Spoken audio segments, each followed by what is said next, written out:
C'est la deuxième vidéo que je filme aujourd'hui. Je vous jure, on ne m'arrête plus. Je suis partie, on ne m'arrête plus. Mais bon, sur la luminosité, c'est malheur. Excusez ma coupe de cheveux, c'est pas la plus belle. Mais bon, de toute façon, vous êtes habitués, c'est toujours de la merde avec moi. Donc, Salut tout le monde. Alors aujourd'hui, je vous retrouve dans une nouvelle vidéo. Nous allons parler beauté. Ah, c'est parti. Je vais vous donner mes petites astuces, mes petits conseils que j'ai un petit peu amassé au fur et à mesure du temps pour m'accepter sans maquillage et pour voilà, sortir sans maquillage, me trouver bonasse sans maquillage quoi. Alors pour l'occasion, je ne suis pas maquillée pour cette vidéo. Remarque, vous me direz, pour la vidéo que j'ai filmée en début d'après-midi, j'étais pas maquillée non plus, donc finalement, c'est l'été quoi, j'ai pas envie. Ok, bon, très bien, super. Alors c'est des conseils que j'applique pour moi, qui me sont propres et qui me correspondent. Après, attention, tous les conseils ne sont pas super forcément pour tout le monde, ça va dépendre de vous aussi hein. Donc bon voilà, je ne suis pas la voix de la raison non plus, mais c'est des conseils qui pour moi marche plutôt bien.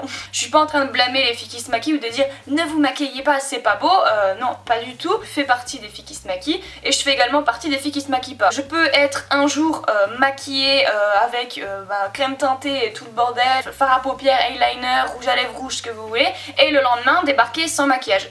Moi je suis vraiment un petit peu tout et puis rien en même temps. C'est juste pour un petit peu vous donner des conseils pour peut-être moins vous maquiller ou ne pas vous maquiller si c'est ce que vous voulez bien sûr. Alors mon premier conseil tourne autour des cheveux. Je me suis rendu compte que quand j'ai les cheveux sales par exemple, comme aujourd'hui où ils sont un petit peu gras parce que demain je vais chez la coiffeuse, moi je sais que je me lave les cheveux tous les 2-3 jours, un truc comme ça à peu près, donc forcément le dernier jour ils sont moins propres que d'habitude et je me rends bien compte que ça rend ma tête moche. Même avec du maquillage, c'est pas top. Et ça, ça marche aussi quand vous avez pas par exemple fait votre couleur et que vous avez des racines, ou quand votre coupe est un petit peu approximative, vous êtes pas occupé de votre coupe de cheveux depuis un moment, que les cheveux sont secs, ou bref que les cheveux sont en mauvais état ou pas bien coiffés, etc. Ça joue immédiatement sur le visage. Donc la première chose que je peux vous dire, c'est coiffez-vous avant de vous maquiller. Si par exemple vous avez l'habitude de vous lisser les cheveux ou de vous boucler les cheveux, bon c'est pas très bon pour les cheveux, on est d'accord, hein, c'est même déconseillé hein, très clairement. Si vous avez voilà, des coiffures particulières que vous aimez sur vous, faites-les avant de vous maquiller parce que ça va tout de suite vous donner un effet plus préparé, vous allez vous trouver plus jolie forcément même si vous n'êtes pas maquillée et du coup ça peut vous inciter à vous maquiller moins ou à ne pas vous maquiller du tout et même à vous dire bah tiens avec mes petits cheveux lisses comme ça, oh bon y a pas forcément besoin de maquillage, un petit peu de mascara et puis c'est bon. Voilà, ça aide en fait à mettre en valeur votre visage. Alors au-delà de la coiffure, il y a également la coupe qui va avoir un vrai impact sur votre visage. Si par exemple vous, je sais pas, vous avez telle forme de visage et que vous trouvez que avoir un carré ça vous met en valeur, forcément ça va indirectement vous rendre plus jolie à vos yeux et vous allez avoir moins envie de vous maquiller. Alors toujours avec les cheveux, la couleur c'est également très important. Je pense que vous le savez à peu près toutes, en fonction de votre teint, en fonction de la couleur de vos yeux, il y a des couleurs de cheveux qui vont vous mettre plus en valeur que d'autres. Alors ça, bon c'est une question de colorimétrie, c'est un petit peu comme les fards à paupières etc. Il y a des trucs tout faits, si vous tapez sur internet il y a plein de trucs en mode le marron glacé ça va à telle personne, tel truc, tel machin. Voilà, il y a des simulations aussi en fonction de la couleur de vos yeux, de la couleur de votre teint etc. Pour vous dire telle couleur vous ira mieux etc. Il y a des trucs tout faits mais ça va également dépendre de vous. Si vous, vous adorez avoir des cheveux noirs alors qu'au final on vous dit toi c'est mieux que tu aies un châtain clair, si vous préférez avec les cheveux noirs, les couilles. Le plus important c'est pas que ça colle avec les standards de beauté qu'on vous impose, mais c'est que ça colle avec ce que vous avez envie et ce que vous aimez sur vous. Donc voilà, mais une couleur de cheveux ça va quand même avoir un impact sur votre visage. Je sais par exemple que le blond polaire et à l'inverse le noir très intense, ça a tendance à accentuer vachement les traits du visage et ça donne envie de se maquiller plus. Donc c'est peut-être pas forcément la meilleure solution pour vous si vous avez envie de réduire votre dose de maquillage ou d'arrêter totalement le maquillage, c'est peut-être pas la meilleure solution. Mais voilà, dites-vous bien qu'une couleur de cheveux c'est très important et ça peut vraiment tout changer à votre visage très clairement. Je pense que vous voyez quand on voit des acteurs ou des actrices par exemple qui changent de couleur de cheveux assez régulièrement, il y en a on se dit oh mais comment ils ont pu porter ça, ça lui va pas du tout, et au contraire il y en a d'autres on se dit oh putain ça lui va bien, ça c'est vraiment beau. Donc vous voyez c'est quand même quelque chose de très important, donc trouver la couleur qui vous convient ça peut aider et voilà, mettre en valeur votre visage et vous aider à vous maquiller moins indirectement. Alors j'ai passé la partie c'est important d'hydrater sa peau, c'est important de prendre soin de sa peau, c'est important de ci, de ça. Vous le savez, vous avez compris, c'est important de boire de l'eau, etc. Je pense que tout ça vous avez compris, vous le savez, je ne le dis pas mais c'est pas pour autant que je le pense pas. Mais je vais quand même parler de crème hydratante parce que on peut jouer avec les crèmes hydratantes. Alors je m'explique, les huiles, les crèmes, les gels, enfin bref vous avez tout un tas de types de produits hydratants en fait, puisque vous avez par exemple des crèmes qui sont là pour matifier la peau et en même temps resserrer les pores. Donc ça, si vous avez la peau grasse, que vous aimez pas votre peau grasse, que vous aimez pas les pores dilatés, etc. Vous pouvez jouer sur ce type de crème qui peuvent améliorer le grain de votre peau, si vous voyez ce que je veux dire, et éviter que vous brillez, etc. et améliorer le fini de votre peau, tout simplement. Si vous êtes un petit peu dans la mode glowy, etc., c'est un petit peu ce que j'ai testé cet été personnellement. Moi, ce que j'utilisais, c'était de l'huile, une genre d'huile sèche, pas vraiment huile sèche mais enfin bref. Donc moi c'est l'huile Confort Absolu de chez Weleda, de la gamme amande.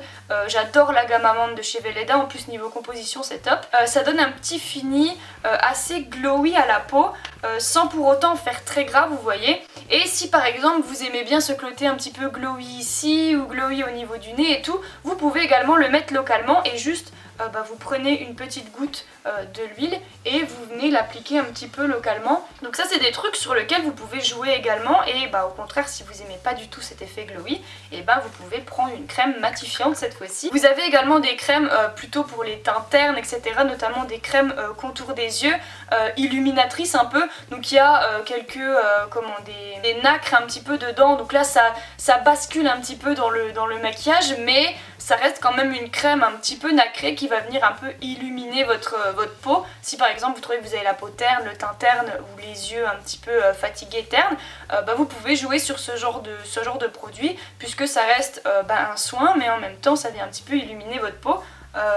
Donc voilà. Alors autre truc que moi personnellement j'applique également tous les jours, tout le temps, c'est me recourber les cils. La preuve, c'est encore quelque chose que j'ai fait aujourd'hui. Quand je ne me maquille pas, mon truc indispensable c'est vraiment de me recourber les cils. Donc moi j'ai deux recourbe-cils.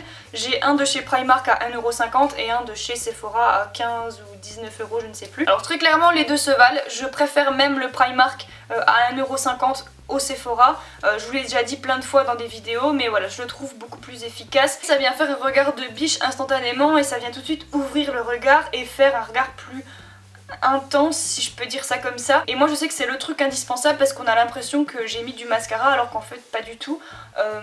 Donc voilà, ça c'est plutôt cool et moi je sais que c'est un truc que je fais tout le temps, que je me maquille ou pas, c'est mon truc indispensable. Et des fois je le fais même le soir avant d'aller me coucher, comme ça le matin quand je me réveille et que je me regarde dans le miroir, directement je me vois avec les cils recourbés, forcément parce que pendant la nuit ils restent courbés.